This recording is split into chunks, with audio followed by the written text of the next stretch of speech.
Hello guys, welcome back to this channel. Guys, इस video में हम लोग बात करेंगे पीएसयू प्राइवेटाइजेशन के ऊपर।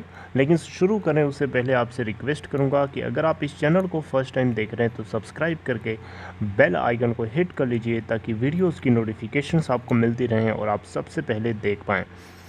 तो गाइस, जैसा कि आप लोगों को पता है, भारत सरकार 2 पब्लिक सेक्टर बैंक्स को प्राइवेटाइज़ करने के लिए तुली हुई है और एक इंश्योरेंस कंपनी को प्राइवेटाइज़ करने के लिए तुली हुई है, राइट। तो इसी बीच में इसी चीज़ को विरोध करते समय, इसी चीज़ का विरोध करने के लिए United forum of bank union, जिसको हम शॉर्ट में UFBU, ये एक अम्ब्रेला बॉडी है जिसके अंदर 9 टोटल डिफरेंट एंटिटीज़ आती हैं। उनके नाम मैं आपको लेना चाहूँगा, जैसे कि UFBU यानी United forum of bank unions के अंदर जो आते हैं, जैसे कि पहला है all India bank employees association, जिसको हम AIBEA, दूसरा है all India bank officers confederation, तीसरा है national confederation of bank employees, चौथा है all India bank officers association, पाँचवें नंबर पे है bank employees confederation of India. ये सभी के सभी जो हैं, और भी हैं इसमें, जैसे कि Indian National Bank Employees Federation, इसके अलावा Indian National Bank Officers Congress, इसके अलावा National Organisation of Bank Workers, और लास्ट में है National Organisation of Bank Officers. ये 9 एंटिटीज़ को रिप्रेजेंट करने के लिए एक अम्ब्रेला बॉडी है, राइट। तो UFBU ने पूरे नेशन वाइड, जी हाँ, पूरे भारत भर में एक स्ट्राइक के लिए कॉल किया था कि बैंक जो हैं, बैंक के जितने भी एम्प्लॉयज़ हैं, जितने वर्कर्स हैं, सभी के सभी मिल करके नेशन वाइड स्ट्राइक करेंगे, राइट। क्यों? क्योंकि ये नहीं चाहते हैं कि भारत सरकार 2 बैंक्स को या इंश्योरेंस कंपनी तो नहीं, बेसिकली ये बैंक्स के यूनियन से, तो बैंक को ये प्रोटेक्ट करने की कोशिश कर रहे हैं। ये नहीं चाहते हैं कि भारत सरकार जो है स्टेट ओन्ड बैंक्स को या लेंडर्स को प्राइवेटाइज करे, राइट। तो इसी प्रोटेस्ट के बीच में आपको बताना चाहूँगा, ये प्रोटेस्ट शुरू हुआ था 15-16, राइट, 15 तारीख और 16 तारीख, 2 दिन जो है प्रोटेस्ट चला है बैंक यूनियंस का। और 17 तारीख जो है, यानी कल, येस्टरडे 17 तारीख को जो प्रोटेस्ट हुआ था वो इंश्योरेंस कंपनीज़ के जो एम्प्लॉयज़ हैं उन लोगों ने किया था। और 18 तारीख यानी आज के दिन भी प्रोटेस्ट जारी है। लेकिन किसका हो रहा है आज के दिन, आज किसका प्रोटेस्ट है, कौन लोग कर रहे हैं, किए होंगे आज, उसको मैं अभी बताऊँगा थोड़ी देर में। तो प्रोटेस्टर्स की बात को सुनते और समझते हुए फाइनेंस मिनिस्ट्री की तरफ से जो बातें बोली गई हैं वो आपको मेरे हिसाब से सुनना चाहिए, और उसके ऊपर आप अपनी कमेंट्री को मुझे बता सकते हैं कमेंट बॉक्स में। मुझे बहुत खुशी होगी जान करके कि आप किस तरीके की आपकी थिंकिंग है, क्या ओपिनियन रखते हैं आप। यहाँ पे देखें तो फाइनेंस मिनिस्ट्री निर्मला सीतारमण ने क्या कहा है, we will protect employees salaries, pensions, right. यानी बैंक्स के जितने एम्प्लॉयज़ हैं या जितने उसके अंदर छोटे मोटे कर्मचारी हैं, सभी के सभी की जो सैलरीज़ हैं, जो उनकी तनख्वाह है, जो पेंशन्स हैं रिटायर के बाद जो मिलती है, उन सभी को भारत सरकार प्रोटेक्ट करेगी, यानी बचाने की कोशिश करेगी, राइट। बचाने की कोशिश नहीं, बचाएगी, ऐसा यहाँ पे इन्होंने कहा है, राइट। क्यों? क्योंकि इनका बोलना है, फाइनेंस मिनिस्ट्री निर्मला सीतारमण का बोलना है कि इन लोगों ने बैंक्स को सदियों टाइम दिया है, तो हमारी जिम्मेदारी बनती है, यानी सरकार की जिम्मेदारी बनती है कि इन सभी के इंटरेस्ट को बचाया जाए, इन सभी की सैलरीज़ का ख्याल रखा जाए, इन सभी के पेंशन का ख्याल रखा जाए, राइट। तो ये इनका राइट है, ऐसा ये बोल रही हैं, ओके। अब इसको लेकर के जो स्ट्राइक चल रही थी, आपको क्या लगता है उससे बैंकिंग ऑपरेशंस अफेक्टेड नहीं हुए? ऑब्वियसली हुए हैं। बैंकिंग सर्विसेज जो हैं पूरे देश भर में 2 दिन तो अफेक्टेड हुई होंगी, ज़रूर हुई होंगी। और बैंकिंग सेक्टर में आपको देखा भी होगा, पूरा बैंक निफ्टी क्रैश कर रहा है। इवन जो मार्केट है पूरी तरीके से क्रैश कर रही है। मार्केट के क्रैश करने के पीछे और भी कुछ ग्लोबल सेंटिमेंट्स हैं, लेकिन कहीं ना कहीं ये भी एक छोटा मोटा कारण जो है उसमें ऐड हो जाता है नेगेटिव बनाने के लिए। यहाँ पे भारत सरकार जो है पूरी तरीके से, आपको पता ही है, IDBI को प्राइवेटाइज कर चुकी है। किसको इसने बेच दिया है? मेजॉरिटी स्टेक होल्डिंग LIC करता है IDBI बैंक के अंदर 51% समथिंग, राइट। और 61 पॉइंट समथिंग परसेंट के 61 रुपीज़ और समथिंग 61 पॉइंट समथिंग रुपीज़ पर शेयर के हिसाब से IDBI की एवरेज बॉट प्राइस है। और आपको पता है IDBI बैंक को PCA के फ्रेमवर्क से बाहर निकाल दिया गया है RBI के द्वारा। ओके, तो इसके अलावा जो 14 पब्लिक सेक्टर बैंक्स थे, 14 पब्लिक सेक्टर बैंक्स को लास्ट 4 इयर्स में इन्होंने एक तरीके से देखा जाए तो मर्ज किया है, राइट। तो यहाँ पे भारत सरकार एक तरीके से देखा जाए तो मर्ज करने की कोशिश करी है बैंक्स को, राइट। तो यहाँ पे एक तरीके से देखें तो कॉन्सिलेशन मीटिंग्स भी होनी थी बेसिकली। यहाँ पे chief basically chief labour commissioner की एक एडिशनल चीफ लेबर कमिश्नर की एक मीटिंग थी, कंसिलेशन मीटिंग, जो कि 4 मार्च 9 मार्च और 10 मार्च को ही थी, इसी टॉपिक को लेकर के, प्राइवेटाइजेशन के ऊपर। लेकिन किसी भी तरीके का कोई कंक्लूजन नहीं निकल पाया कि क्या एक्चुअली में होना है, राइट। तो स्ट्राइक इसीलिए यहाँ पे हो रही है। और all India bank employees association जो है AIBEA और जनरल सेक्रेटरी जो हैं, ये सभी के सभी जो है पूरी तरीके से विरोध में स्ट्राइक कर रहे थे।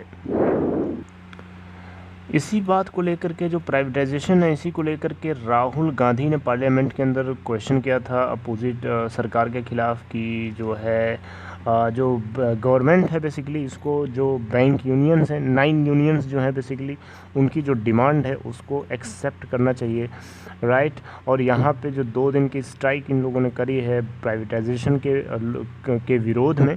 और इसके अलावा इन्होंने जो क्रोनी कैपिटलिज्म है, यानी जो कुछ लोगों के हाथ में पावर ट्रांसफ़र कर देने की जो सरकार की नीति है, इन दोनों के खिलाफ जो है प्रोटेस्ट किए गए।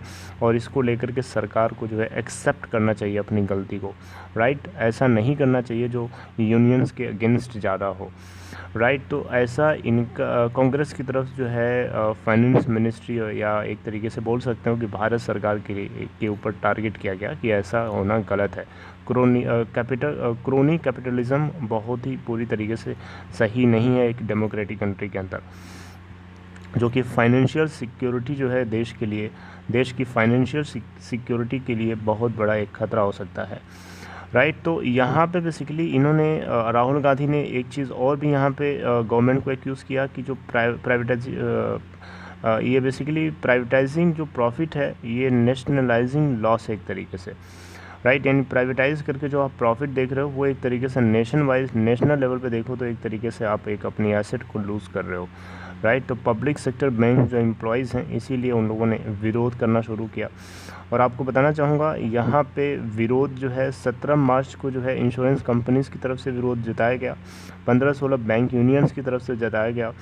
और 18 तारीख को जो आज जो हुआ होगा, जो स्ट्राइक हुई होगी स्ट्राइक, वो बेसिकली जो है life insurance corporation of India LIC के जो एम्प्लॉयज़ हैं वो बिल्कुल करने की कोशिश कर रहे होंगे, क्योंकि LIC वाले भी नहीं चाहते हैं, उसके एम्प्लॉयज़ भी नहीं चाहते हैं कि भारत सरकार LIC के अंदर किसी भी तरीके के स्टेक को मार्केट में बेचे, यानी IPO के रूप में लेके आए। ये इनका मानना है कि LIC पूरी की पूरी तरीके से भारत सरकार ओन होनी चाहिए, राइट। लेकिन सरकार, आपको पता है, IPO के रूप में अपनी स्टेक को थोड़ी बहुत कम करना चाहती है, राइट। तो इसको लेकर के जो ठाकुर जी हैं, यानी जो फाइनेंस मिनिस्टर निर्मला सीतारमण की जो बगल में बैठते हैं, अनुराग सिंह ठाकुर इनका नाम है शायद, इनका बोलना है कि IPO आ रहा है मार्केट के अंदर LIC का, इसका मतलब ये नहीं कि LIC को प्राइवेटाइज़ करा जा रहा है। जो उसके एम्प्लॉयज़ हैं उनकी सिक्योरिटी है पूरी तरीके से, उनकी नौकरी को या उनकी जॉब को या पेंशन को लेके किसी भी तरीके का खतरा नहीं है, ये इन्होंने एश्योर किया है इसी पॉइंट को लेकर के। आज 18 मार्च है, देखते हैं आज इसके ऊपर क्या न्यूज़ आती है आने वाले कुछ घंटों में। यहाँ पे बहुत सारे लोग स्ट्राइक पे जा रहे हैं, बहुत सारे लोगों की नौकरी लगी हुई है, बहुत सारे लोगों का अकाउंट है इन बैंक्स में, जिन बैंक्स को प्राइवेटाइज़ करने की बात करी जा रही है। सरकार ने किसी से एक शब्द नहीं पूछा कि हाँ, इस बैंक को हम प्राइवेटाइज़ करने जा रहे हैं, राइट। तो इसी बात को लेकर के लोगों के अंदर गुस्सा है, इसी बात को लेकर लोग नाराज़ हैं सरकार से कि सरकार ने एक बार पूछना चाहिए, आप एक गवर्न कर रहे हो देश को, तो देश जिसको गवर्न कर रहे हो, जिसके आप मालिक हो या जिसके मालिक नहीं हो, जिसके लिए आप काम करने के लिए बने हो, आप एक बार उससे पूछना चाहिए ना आपको कि यहाँ, या ऐसे समझिए कि जो उसके अकाउंट होल्डर है, जैसे मान लीजिए आपका अकाउंट है किसी बैंक में, राइट, तो आपसे सरकार को पूछना चाहिए आपने उसमें अकाउंट क्यों खुलवाया था। इसलिए खुलवाया था कि वो सरकारी बैंक है, और बाद में उसको प्राइवेटाइज़ किया जाएगा तो वो आपकी इंटरेस्ट के अगेंस्ट नहीं हो गया। भाई आपने सोचा था कि वो सरकारी है, और राइट, और आपने उसको पैसे वैसे जमा कर लिए उस बैंक में, और बाद में पता चलता है उस सरकार ने उसको प्राइवेटाइज़ कर दिया, तो आपकी इच्छा के अगेंस्ट नहीं गया। आपसे सरकार को पूछना चाहिए ना। आप जैसे जितने लोग हैं, 75 करोड़ ऐसे लोग हैं अकाउंट होल्डर्स, सरकार जो है जिनसे बिना पूछे ये कदम उठाने की कोशिश कर रही है, और किसी भी तरीके की सुनने की कोशिश नहीं कर रही है। अपना काम ये करेगी। राहुल गांधी जी ने इसी बात को लेके विरोध किया, और इन्होंने ये भी कहा कि 14 बैंक्स जो हैं भारत सरकार के अंदर नेशनलाइज किए गए थे प्राइम मिनिस्टर इंदिरा गांधी के द्वारा, ताकि जो पुअर गरीब आदमी है, स्मॉल मीडियम बिजनेस वाला है, वो अपने इंटरेस्ट को प्रोटेक्ट कर सके, अपने आप को सेफ सिक्योर फील कर सके, राइट।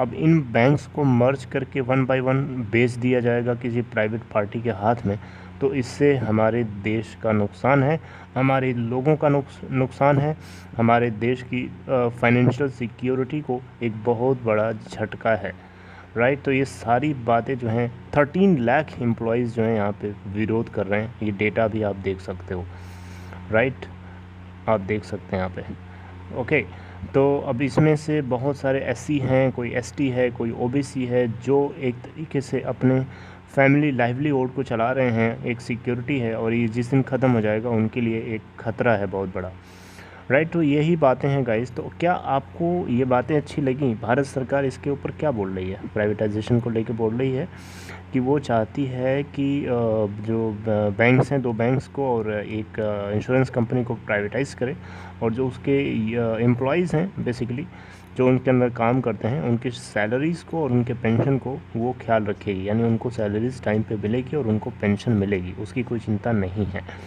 राइट। तो क्या आपको ये बात सेटिस्फाई कर रही है? क्या इतने से आप खुश हो जाओगे, या आपके कोई क्रॉस क्वेश्चंस हैं? तो आप मुझे कमेंट बॉक्स में बताइएगा, मैं इसके ऊपर भी आपसे बातचीत करूँगा अपनी ओपिनियन में, राइट। लेकिन टाइम ना मिल पाने की वजह से मैं आपसे उसके ऊपर वीडियो के जरिए बात नहीं कर पा रहा हूँ, लेकिन जल्दी ही उसके ऊपर एक टॉपिक के रूप में मैं आपसे बात करूँगा, right. So this is all guys, I hope you like this information guys. अगर आपको ये कंटेंट अच्छा लगा तो लाइक कर सकते हैं, और दूसरी चीज़, डीमेट या ट्रेडिंग अकाउंट अगर आपको ओपन कराना है तो डिस्क्रिप्शन बॉक्स में देखें, आपको एक लिंक मिलेगा, उसे क्लिक करिए और अपस्टॉक में अकाउंट ओपन करा सकते हैं। See you guys next time with next video. Till then take care of self.